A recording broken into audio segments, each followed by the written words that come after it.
Kanchipuram Vakula silks నాణ్యత మా ప్రాధాన్యత. మదీనాగూడ, మియాపూర్, హైదరాబాద్ లో త్వరలో శుభారంభం.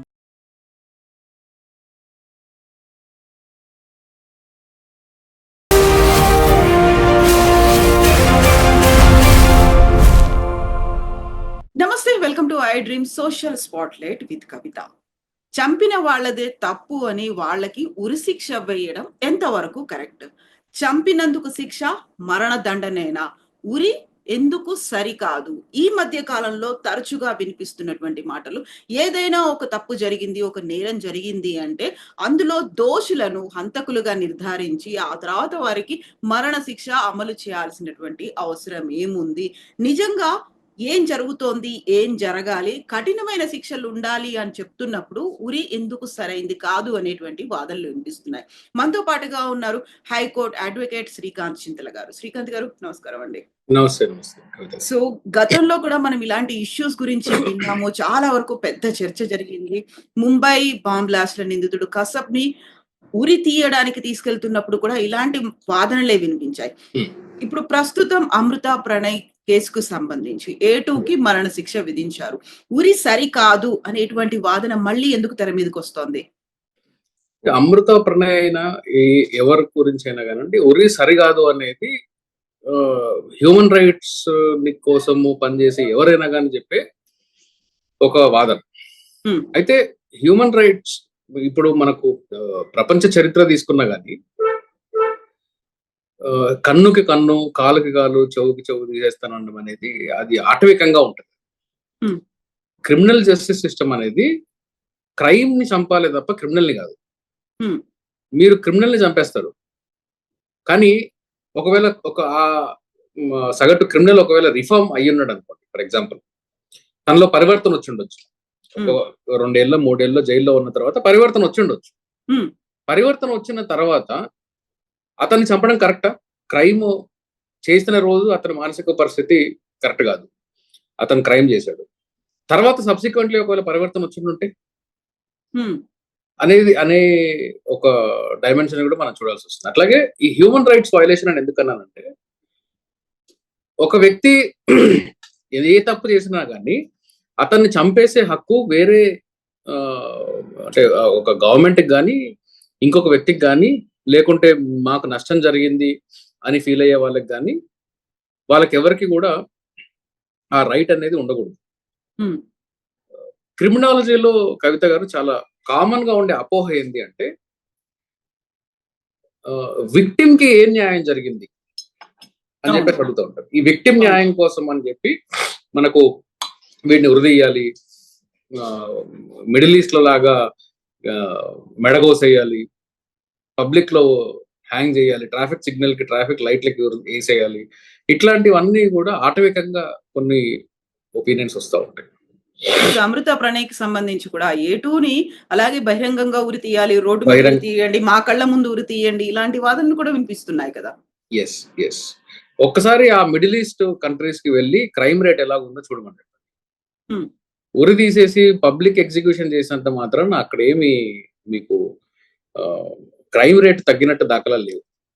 ఇన్ఫాక్ట్ మీరు లాస్ట్ కొన్ని డికేడ్స్ గా ఎన్నెన్ని దేశాలు ఉరి శిక్షని రద్దు చేశాయో ఆ దేశాలలో క్రైమ్ రేట్ ఎట్లా ఉందో ఒకవేళ మనం కానీ అబ్జర్వ్ చేసినట్టయితే అక్కడ క్రైమ్ రేట్ ఏం పెరగల. ఉరి లేదు కాబట్టి చాలా క్రైమ్ రేట్ పెరిగిపోయింది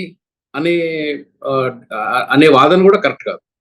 ఉరి ఉన్న దేశాల్లో క్రైమ్ రేట్ ఏమన్నా పడిపోయిందా అంటే, ఇప్పుడు నేను చెప్పిన ఈ మిడిల్ ఈస్ట్ లాంటి కంట్రీస్ లో ఎక్కడైతే వీళ్ళు పబ్లిక్ గా ఉరి తీసేయాలి అని చెప్పేసి అంటా ఉంటారో తరచుగా, అక్కడ ఏమన్నా క్రైమ్ రేట్ పడిపోయిందా? ఏమీ లేదు.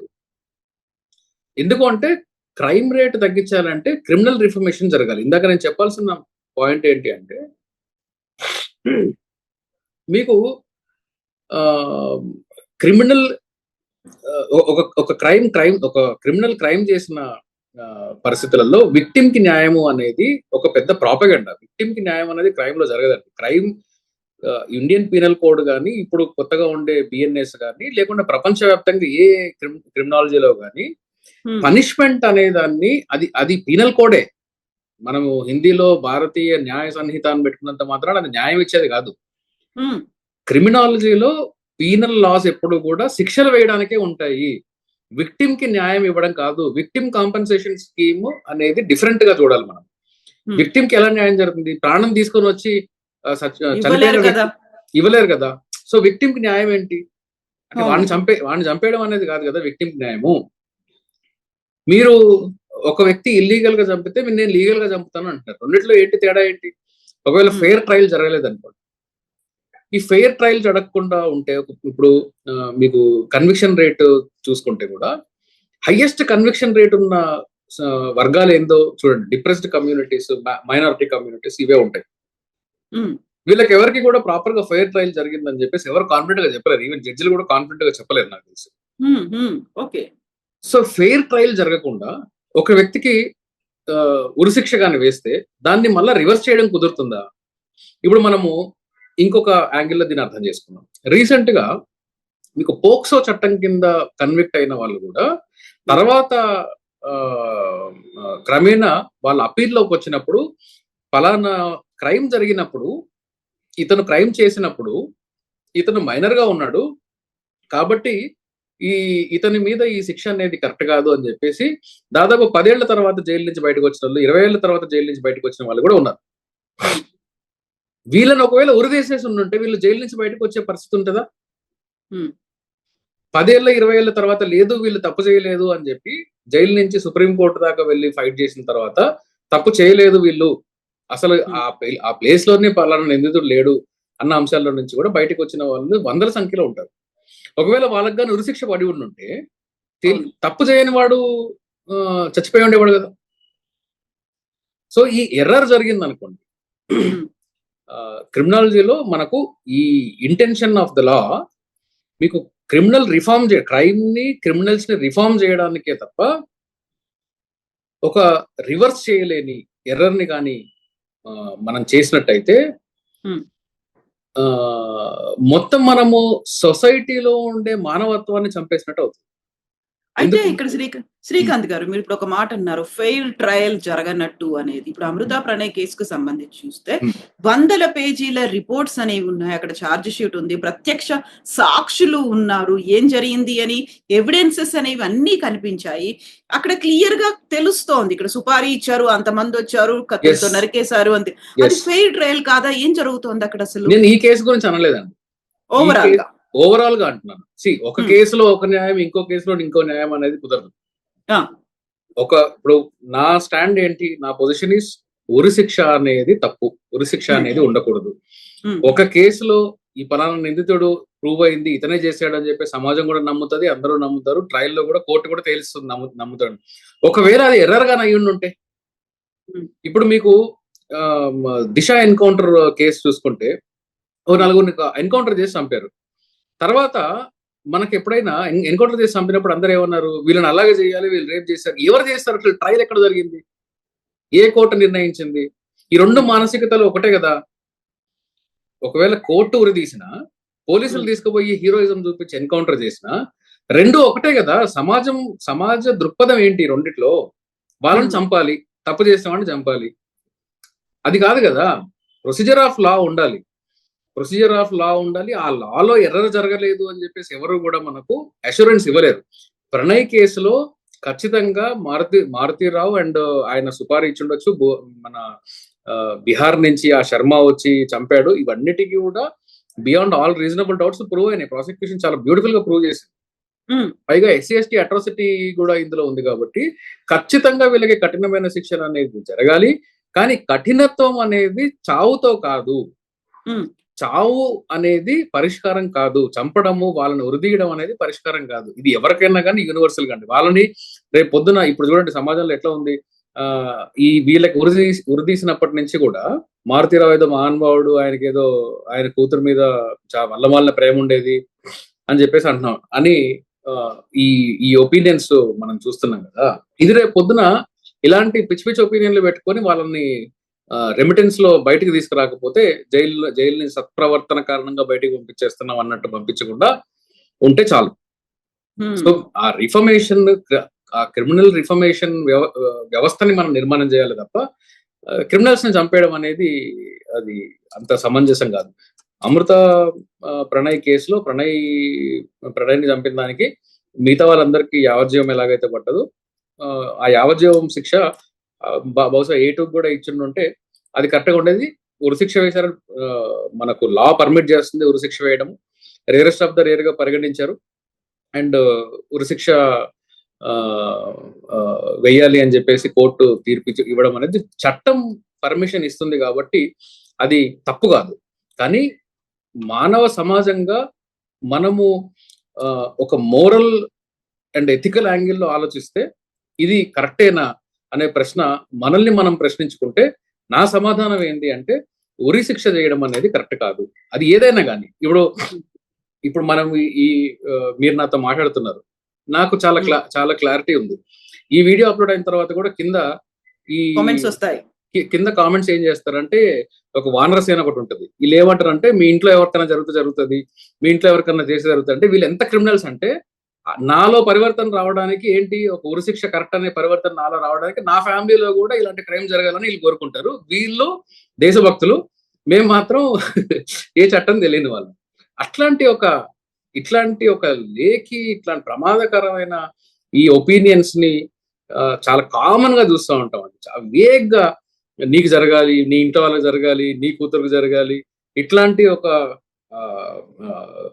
అవసరం లేని ఇట్లాంటి ఒక చీప్ ఆర్గ్యుమెంట్స్ లో దిగుతారే తప్ప ఒక మంచి రేషనలిస్టిక్ గా తర్కించడానికి ఎవడు ముందుకు రాడు.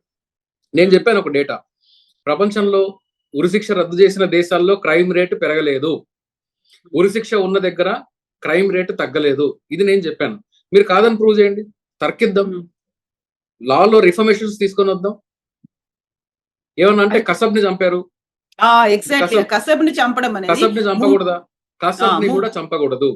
ముంబై బాంబ్ బ్లాస్ట్ లో అంతమంది అమాయకులు చనిపోయారు. అసలు ఎవరికి ఏ సంబంధము లేకుండా వాళ్ళందరికీ చనిపోవడానికి కారణమైనటువంటి కసబ్ ను ఉరి తీయడం, ఆయన జైల్లో ఉంచడానికి కూడా అంత ఖర్చు పెట్టాలా, అంత సెక్యూరిటీ అవసరమా, రోజు ఆయనకి తిండి పెడుతున్నాం, బిర్యానీలు పెడుతున్నాం, ఇంత ఖర్చు పెట్టాల్సింది ఏంటి, ఇమ్మీడియట్ గా ఉరి తీసేయండి అనేటువంటి ఒక వాదన.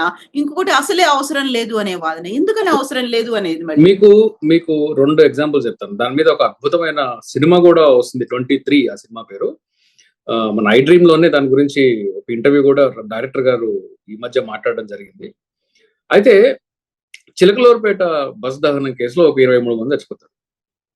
వాళ్ళకి చాలా తక్కువ టైంలో ఉరిశిక్ష పడుతుంది. హైకోర్టు ఉరిశిక్షని కన్ఫర్మ్ చేస్తుంది, సుప్రీంకోర్టు కన్ఫర్మ్ చేస్తుంది, క్షమాభిక్ష రాదు. ఏంది ఇవన్నీ జరిగేది చాలా తక్కువ టైంలో జరిగిపోతుంది. At the same time Chunduru కేసులో అంతమంది చచ్చిపోతే, ఊచకోతలో చేసి అంతమంది చచ్చిపోతే అసలు ఆ డెడ్ బాడీస్ కి ఇంతవరకు కూడా ఎవరు చంపారు అనేది లేదు.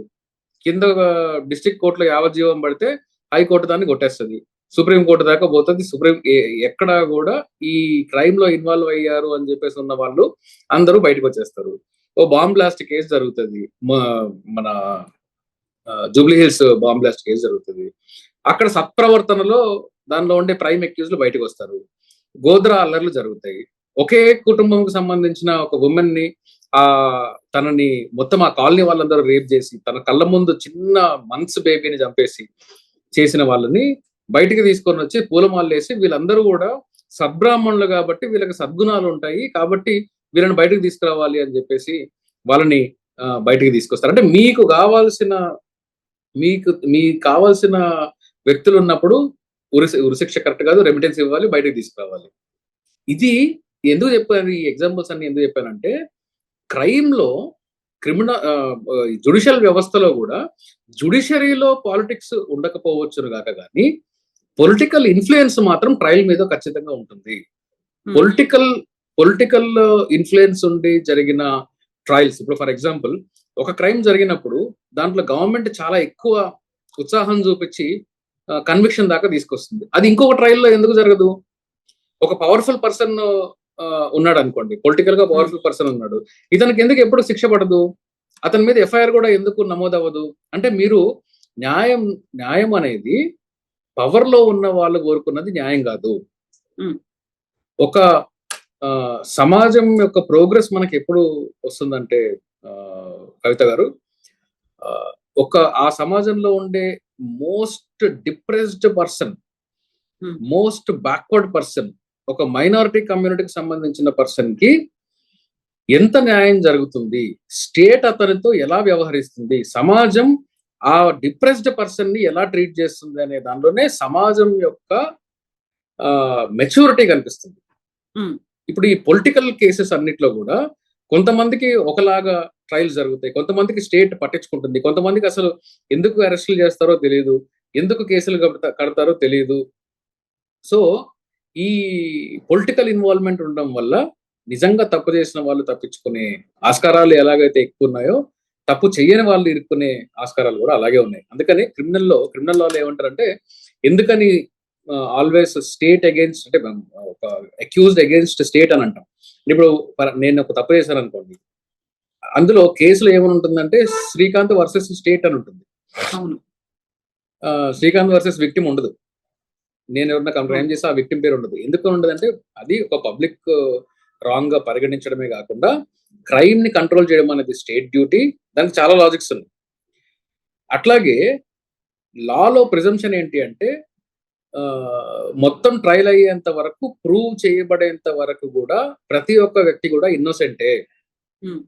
ఎందుకని దీని వెనకాల ఉండే లాజిక్ ఏంటంటే, it is always against mighty state against tiny man అంటారు. ఈ రాజ్యము స్టేట్ చేతిలో ఉండే పవర్ ఏదైతే ఉంటుందో అది చాలా, ఆ వ్యవస్థని మొత్తం కంట్రోల్ చేసే పవర్ పోలీస్ వ్యవస్థ వాళ్ళ చేతిలోనే ఉంటుంది, ఇన్వెస్టిగేషన్ వాళ్ళ చేతిలోనే ఉంటుంది, ప్రాసిక్యూషన్ వాళ్ళ చేతిలోనే ఉంటుంది. It's a mighty state against a tiny man. ఒక వ్యక్తి, ఒక సాధారణ వ్యక్తి, తనకి ఎటువంటి పవర్ లేని వ్యక్తి, తనకి ఎటువంటి ఇన్ఫ్లుయెన్స్ లేని వ్యక్తి కాబట్టి అతనికి ప్రిజంప్షన్ ఎప్పుడు కూడా ఈ అక్యూజ్డ్ పర్సన్ వైపు కి unless proven guilty he is innocent అనే ప్రిజంప్షన్ ఉంటుంది. కాబట్టి ఈ కారణాలన్నిటి దృష్ట్యా కవిత గారు, నేను రిఫర్మేటివ్ యాక్షన్స్ ఉండాలి తప్ప ఈ కన్నుకు కన్ను చెయ్యికి చెయ్యి అనే ఒక ధోరణి అది కరెక్ట్ కాదు. ఉరిశిక్ష అనేది అసలు కరెక్ట్ కాదు. ఇది నా ఒపీనియన్. అది కసబైనా ఒకటే, అది మారుతీరావు అయినా ఒకటే, ఎవరైనా ఒకటే. వాళ్ళకి కఠినంగా శిక్షించాలి, వాళ్ళని జైల్లో పెట్టాలి, వాళ్ళని కావాలంటే ఈ శిక్ష విధించే విధానంలో, వాళ్ళు రిఫార్మ్ చేసే విధానంలో ఇంకేదన్నా మంచి మార్పులు తీసుకురావాలి తప్ప, అది కూడా ఒక సైంటిఫిక్ స్టడీ డేటాతో పాటే ఉండాలి తప్ప నేను ఉరి అనే దాన్ని మాత్రం సమర్థించాను. అది కోర్టులు కావచ్చు, జడ్జిమెంట్ లో కావచ్చు, దాన్ని హీనియస్ క్రైమ్ గా అభివర్ణిస్తూ ఉంటారట. అతి క్రూరమైనటువంటి చర్యగా అభివర్ణిస్తున్నప్పుడు కఠినమైనటువంటి శిక్షలు ఉండాలి అనేది. కఠినమైన శిక్ష అంటే ఏంటి? అక్కడ లైఫ్ టర్మ్ పడింది, లేకుంటే అక్కడ జీవిత కాలం జైల్లోనే ఉండాలి అనేది ఒకటి, అది కఠినమైంది. దానికి మించి అంటే ఏముంది? మా కుటుంబానికి న్యాయం జరగాలి, మాకు న్యాయం జరగాలి అనేది ఇటువైపు బాధిత కుటుంబాలు కూడా అదే కోరుకుంటుంటాయి. ఒక రకంగా చూస్తే వాళ్ళకు ఉరి పడితేనే మాకు న్యాయం జరిగింది అనే ఫీల్. ఇన్ఫాక్ట్ అక్కడ చనిపోయినటువంటి వ్యక్తి తిరిగి రాకపోయినప్పటికీ మా కుటుంబంలో ఒక పర్సన్ లేకుండా పోయాడు కాబట్టి వాళ్ళు కూడా లేకుండా ఉంటేనే మాకు న్యాయం జరిగినట్టు అనేటువంటి ఒక భావన ఉంటుంది అందులో, ఆబ్వియస్ గా బాధిత కుటుంబాల్లో. ఎందుకంటే వాళ్ళు అమాయకంగా చనిపోయారు కాబట్టి. అంటే ఇది సొసైటీ మీద ఉండే ఒక బాధ్యత అండి. సొసైటీ మొత్తం కూడా ఇట్లాంటి ధోరణి నుంచి విత్డ్రా అయ్యేటట్టు మనం చర్యలు తీసుకోవాలి. మా ఇంట్లో ఒకరు చచ్చిపోయారు కాబట్టి వాళ్ళ ఇంట్లో కూడా ఒకరు చచ్చిపోవాలి అనేది అదేదో అనాగరికంగా ఉంటుంది. అట్లాంటి ఒపీనియన్ అనేది మంచిది కాదు. మనము ఒక మెచ్యూర్డ్ ప్రోగ్రెసివ్ డెమోక్రసీస్ లో మనం ఉంటున్నాము. సో మానవత్వం అనేది పెరగాలి. ఈ మా ఇంట్లో చనిపోతే మీ ఇంట్లో కూడా చనిపోవాలని అనేదాన్ని నేను సమర్థించాను. నేను ఇందాక కూడా చెప్పాను, మాకు న్యాయం జరగాలి అంటే, ఇప్పుడు ఒక కేసులో ఒక ఇంట్లో ఒక చిన్న క్రైమ్ జరిగిందనుకో, ఈ క్రైమ్ జరిగిన దానికి మనిషి కాలో చెయ్యో పోయింది ఎగ్జాంపుల్. ఈ చెయ్యో కాలో పోయిన వ్యక్తి ఏమంటాడంటే, నా కాలు చెయ్యి పోయి నేను బతుకున్నా గానీ జీవశవం లాగా నన్ను చేసేశారు కాబట్టి వాళ్ళని చంపేయాలి, అదే నాకు న్యాయం అంటాడు. కానీ మనకు ఐపీసీలో ఉండే శిక్ష దానికి మరణశిక్ష లేదు. పర్మనెంట్ ఇంజరీ అయినా కానీ మరణశిక్ష లేదు. కాబట్టి మరణశిక్ష వేయరు. ఈ విక్టిమ్ ఏమంటాడు అప్పుడు? ఇది ఎక్కడ న్యాయము? వాడిని చంపేస్తేనే నాకు న్యాయం జరుగుతుంది అంటాడు. విక్టిమ్ కోరుకున్నది న్యాయం కాదండి. చట్టము ఏదైతే సూచిస్తుందో ఈ చట్టాన్ని నిర్మించే క్రమంలో సమాజం యొక్క ప్రోగ్రెస్ ని మనం దృష్టిలో పెట్టుకొని ఏదైతే పనిష్మెంట్స్ ఇచ్చుకుంటామో దాన్ని బట్టి వెళ్ళాలి తప్ప విక్టిమ్ కి ఏది కోరుకుంటే అది కాదు. అట్లాగంటే ప్రతిసారి ప్రతి కేసులో విక్టిమ్ ని పిలిచి చెప్పండి అమ్మా, ఇది ఐపీసీలో మరి 420కి 7 సంవత్సరాల జైలు శిక్ష ఉంది, మిమ్మల్ని చీట్ చేసి మీకు ఏదో అన్యాయం చేశారు కదా, ఏం చేద్దామంటారు, ఉరి తీసేద్దామంటారు అన్నట్టుంది. అయితే అంటే ప్రతి చట్టం కూడా దాన్ని న్యాయంగా పరిగణిస్తోంది. అదొక క్రైమ్ గా పరిగణిస్తోంది కాబట్టి. చట్టం వేరు, న్యాయం వేరు. న్యాయం అనేది చాలా హైలీ డిబేటబుల్ కాన్సెప్ట్ కవిత గారు. అంటే న్యాయము ఒకరు అనుకున్న న్యాయం ఇంకొకరికి న్యాయం కాకపోవచ్చు, ఒకరు అన్యాయం అనుకున్నది ఇంకొకరు న్యాయం అనిపించవచ్చు. సో న్యాయము అనేది ఇట్స్ అల్టిమేట్ ఆబ్జెక్టివ్.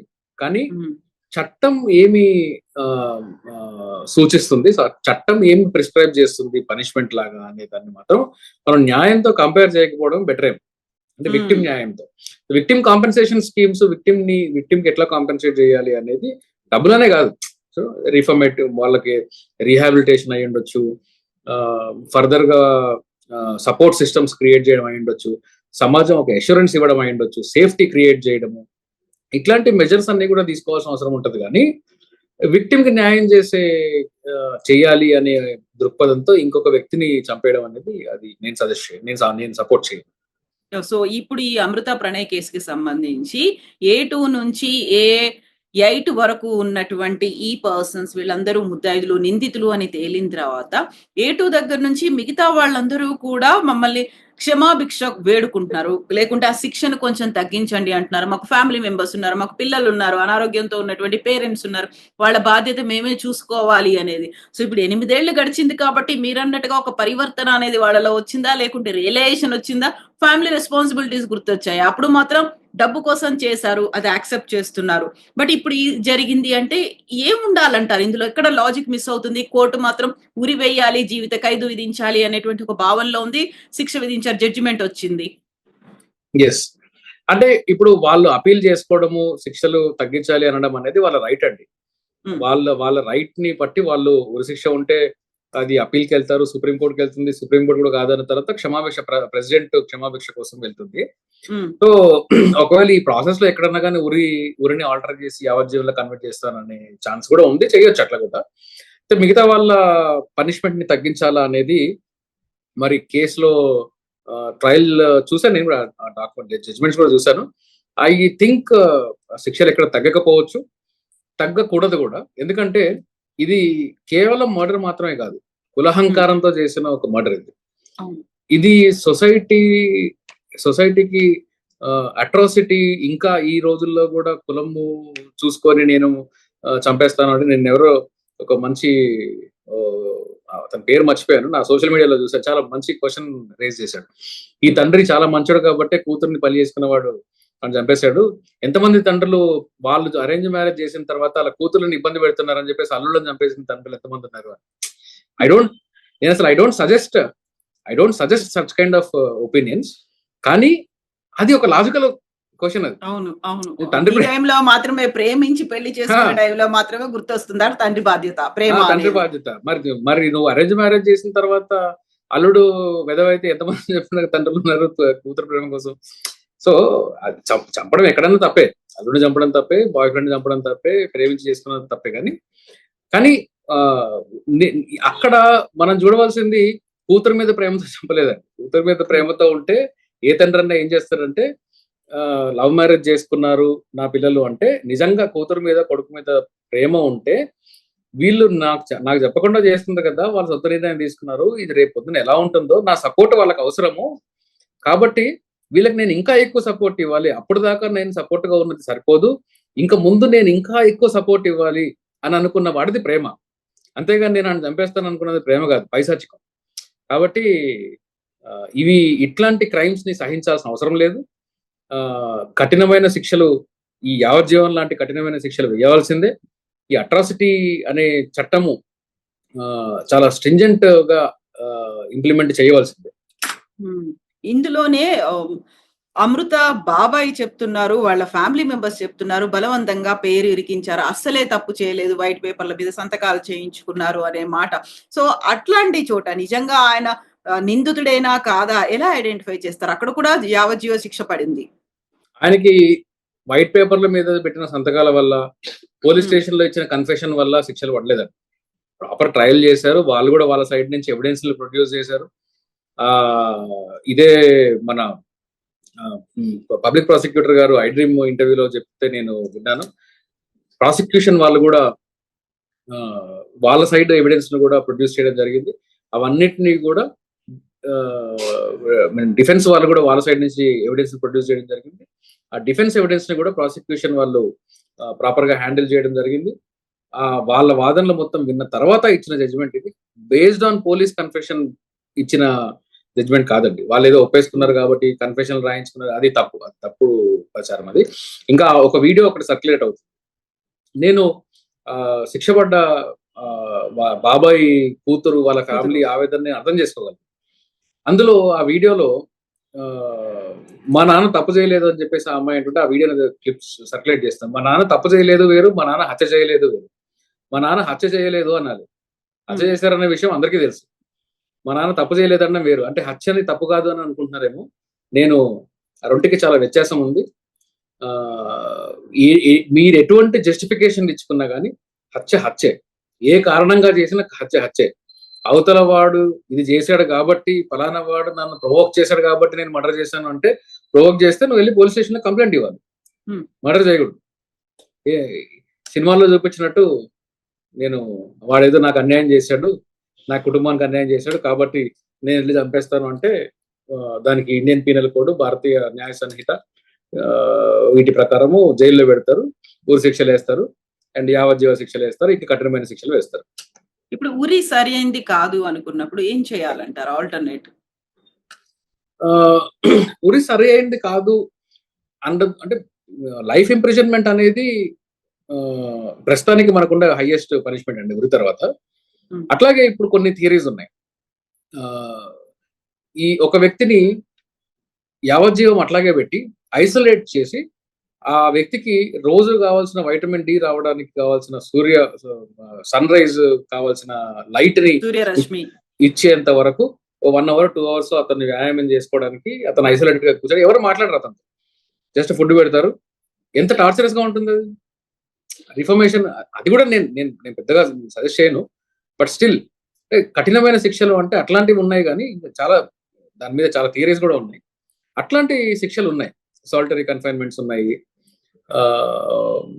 అట్లాగే ఈ ఎవరితో మాట్లాడకుండా ఐసోలేట్ చేసి డైలీ కావాల్సిన అతనికి వైటమిన్స్, బతకడానికి కావాల్సిన, అంటే కేవలం బ్రతకడానికి కావాల్సిన పరిస్థితులు ఇచ్చి జీవించడానికి ఇవ్వకపోవడం. అంటే జీవనం వేరు, బ్రతకు వేరు.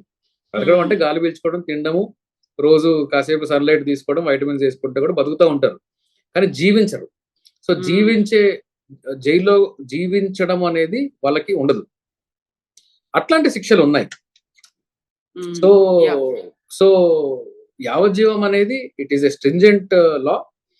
అయితే కఠినమైన శిక్షలు అనేది ఎప్పుడు ఉంటదంటే దానికి ఇంకొక పారామీటర్ ఏంటంటే కేవలం జైల్లో ఉన్నది మాత్రమే కఠినమైన శిక్ష కాదు. ప్రిలిమినరీ ఇన్వెస్టిగేషన్ దగ్గర నుంచి ప్రాసిక్యూషన్ వాళ్ళు తీసుకునే స్టెప్స్, ప్రతి స్టెప్ లో స్పీడీ ట్రయల్ జరిగి అతి తక్కువ సమయంలో ఫెయిర్ ట్రయల్ జరిగి, స్పీడీ ట్రయల్ జరిగి అతి తక్కువ సమయంలో జడ్జిమెంట్లు వచ్చి కన్విక్షన్లు వస్తే అది కూడా స్ట్రింజెంటే. 8 ఏళ్ల తర్వాత ఇప్పుడు మధ్యలో బెయిల్ తీసుకొని, కొంతమంది బెయిల్లో ఉన్నట్టు ఉన్నారు ఆ కేసులో కూడా, బెయిల్ తీసుకొని 3 నెలల తర్వాత 4 నెలల తర్వాత డిఫాల్ట్ బెయిల్ తీసుకొని ఆ బెయిల్లో ట్రయల్ జరిగినంత కాలం బయట ఉండి ఆ తర్వాత మళ్ళా జైలుకి వెళ్ళడం, యావజ్జీవం పడిపోతే మళ్ళా జైలుకి వెళ్ళి మళ్ళా బెయిల్ నుంచి బయటకు వచ్చి, ఇలా కాకుండా స్ట్రింజెంట్ గా అంటే అపీల్ చేసుకునే ఛాన్స్ ఉందా లేదా ఆ సదరు కేసులో అనే దానికి కొన్ని ప్రోటోకాల్స్ క్రియేట్ చేయడం. అంటే అపీల్ అనేది బై డిఫాల్ట్ రైట్ లాగా కాకుండా ఇది అపీలబులా కాదా అనే యాంగిల్లో చట్టంలో మార్పులు చేసుకోవడం. ఇప్పుడు కొన్ని దేశాల్లో అపీల్ అనేది బై డిఫాల్ట్ రైట్ కాదు, మన దేశంలో ఉన్నట్టుగా అపీల్ చేసుకునే వీలు ఉంటుందా లేదా జడ్జిమెంట్ లో రాస్తారు ఇది అపీలబులా కాదా అని. అట్లాంటి చేంజెస్ తీసుకురావచ్చు. స్పీడీ ట్రయల్ లో చేంజెస్ తీసుకురావచ్చు. హీనియస్ క్రైమ్ అని ప్రైమా ఫేసిగా కనిపించినప్పుడు దీన్ని ఖచ్చితంగా 6 నెలల్లోనే ఫినిష్ చేయాలి అనే కండిషన్స్ తో ఫాస్ట్ ట్రాక్ కోర్ట్స్ పెట్టి చేయడం కావచ్చు. ఇట్లాంటి మెజర్స్ ఉంటాయండి. ఇవన్నీ కూడా కఠినమైన శిక్షలే. చాలా తక్కువ టైంలో మంచి ట్రయల్ జరిగి పనిష్మెంట్ ఇవ్వడం అనేది కఠినమే. కేవలం జైల్లో పెట్టడము, ఉరిదీయడంలో కఠినత్వం ఉండదు. ఎస్ అండి శ్రీకాంత్ గారు, థ్యాంక్ యూ సో మచ్ అండి. మళ్ళీ మనం ఇంకో టాపిక్ గురించి మాట్లాడుకుందాం. థ్యాంక్ యూ థ్యాంక్ యూ కవిత గారు. అండి శ్రీకాంత్ గారు.